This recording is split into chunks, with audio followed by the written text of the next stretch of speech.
Hey there, welcome back to our HARCLA YouTube channel. We are so happy to have you again today. I'm Rachel. And I'm Jessica. We're the Certified Occupational Therapy Assistants with HARCLA, and today we're going to talk about accommodations in the classroom for students who have retained primitive reflexes. If you are unsure of primitive reflexes, or if you're not sure how they are impacting your students in the classroom in a functional way, pause this video, go soak up some of our other content on primitive reflexes, and then come back. So with today's video, we're going to focus specifically on the common reflexes that we see retained in the classroom and how they are negatively impacting academic skills. So we're going to focus on those, and we're going to share one accommodation strategy for each reflex of how you can remediate things in the classroom to make just school a little bit easier.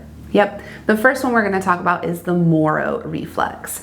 Oftentimes a student with a retained Moro reflex is going to be in a state of fight or flight. They're going to struggle with changes in the routine. They're going to just be more on edge, a little more anxious throughout the day. So we want to provide an accommodation that helps kind of alleviate that anxiety with the schedule, with the routine. So what you can do, for example, fire alarms or fire drills, oftentimes the thought of a potential fire alarm going off or a fire drill happening can send these kiddos into a spiral where they just can't even focus on any of their work, knowing that there's a possibility of this fire drill that could happen. So giving these kiddos an advance warning of when it's going to happen, what we're going to do, you can have your headphones at your table if needed and put them on, but giving them that insight information, if you will. Secret information. So that way they can be prepared and their nervous system won't be in that like,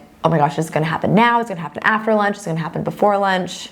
What's going to happen? Yeah, just letting them know, hey, this is a challenging situation for you. Here's when it's going to happen. Here's what you're going to do to help.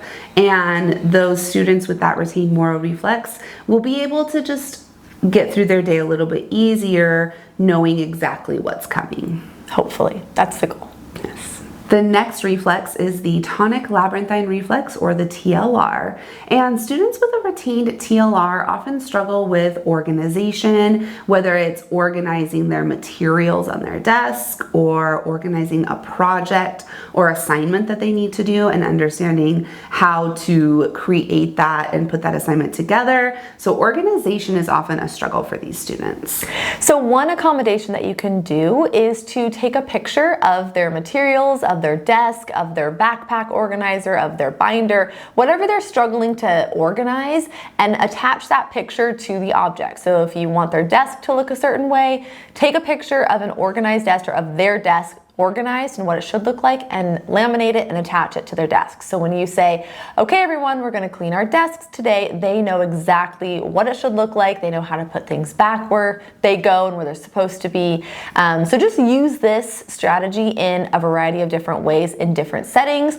Take pictures of what things should look like so that way they can see and organize them a little bit easier.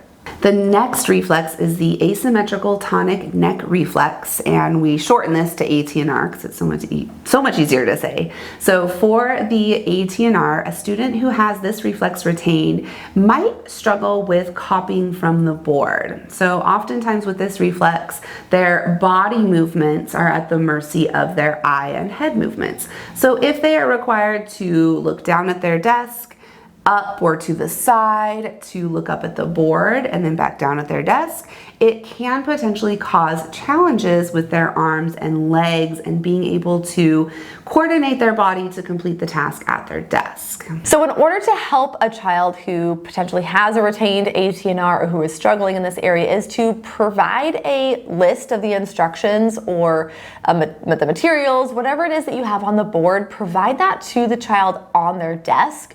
So that way they're not looking up to the board, they're not copying from the board, looking up and down, because they can get lost.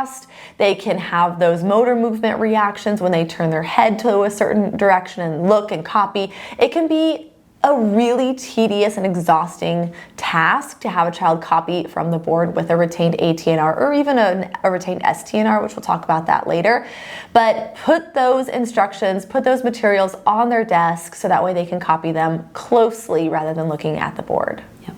Next is the spinal galant reflex, and a student with a retained spinal galant reflex might struggle with sitting at their desk if they have something that is touching their back. So this could be their clothing, the back of their chair will usually facilitate that reflex into action. And oftentimes this causes the student to kind of act like they have ants in their pants, because when the spinal galant reflex is stimulated along the spine, it causes hip movements and torso movements. So if you have a student with a retained spinal galant and they're really going to be struggling to sit in that chair, especially if there is a back that is touching their back. So in order to help these kiddos, we're going to flip the chair around so that way the back of the chair is in the front and there's nothing stimulating their back other than their clothes. So you can provide other seating accommodations like sitting on a therapy ball or a T-stool, which also those don't have the backs of the chairs on them. So figure out what is applicable for the child, what you have available in the classroom, but it's a really easy modification to help kind of reduce that like ants in the pants type movement, wiggle worm in their body. The next one is actually two reflexes that we often put together because these two reflexes are directly connected, and it's the palmar grasp reflex and the rooting reflex. So these two reflexes are connected. Anytime you see a student who is doing a fine motor task and you see the overflow into their mouth, that's a sign that those two reflexes are likely retained and impacting them. And oftentimes this can cause challenges with handwriting and fine motor activities. It can cause them to chew on their pencil or chew on their shirt, which is going to impact their ability to participate in the classroom. So a couple of really simple accommodations that you can use for these reflexes are using chewy pencil toppers. So you can get these from ARC Therapeutic, or you can just provide chewy tubes or anything that they can chew on to stimulate their mouth and keep their mouths busy. You can give them a water bottle. They can bring a water bottle and drink through a straw.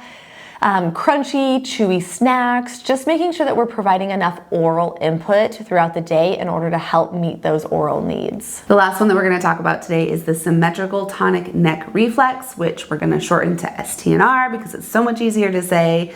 So students with a retained STNR are often going to be our sensory seekers. They need more movement to meet their high sensory threshold, and this often negatively impacts their ability to participate in the classroom because they need to be seated, they need to be focused in the classroom, but their bodies are up and moving. So a really simple accommodation is to just make time for more sensory breaks, more movement breaks throughout the day. Get up, crawl on the ground, do some cat-cows, stretch your body, reach your back back, stretch, move. You know what I'm saying? Just focus on plenty of sensory breaks in order to help these kiddos with all of these reflexes, especially the STNR. Yes. If you are a teacher watching this video, make sure you talk to your school OT for more suggestions on different things that you can incorporate into the classroom to help your students. If you're a therapist watching this video, we highly recommend that you learn more about primitive reflexes and how retained primitive reflexes impact a student's ability to learn and focus. We actually have a full classroom course that teaches therapists and teachers and admin all about sensory strategies and primitive reflexes. And therapists do get AOTA continuing education for taking that course. Highly recommend it. Obviously, we created it, but we love sharing this information, and we actually talk more about these accommodations in the course. We list a ton more that you can use and you can implement. We just wanted to give you the basics to get started today. Yes, so definitely try a couple of these accommodations in the classroom if you are noticing that some of your students are struggling in these areas.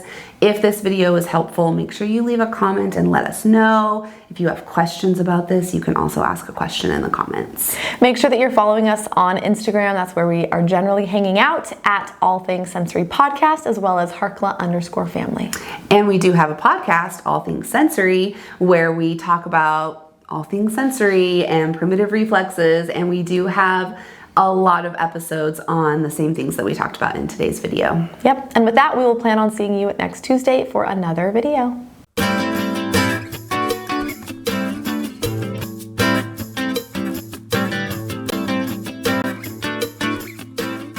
You have retained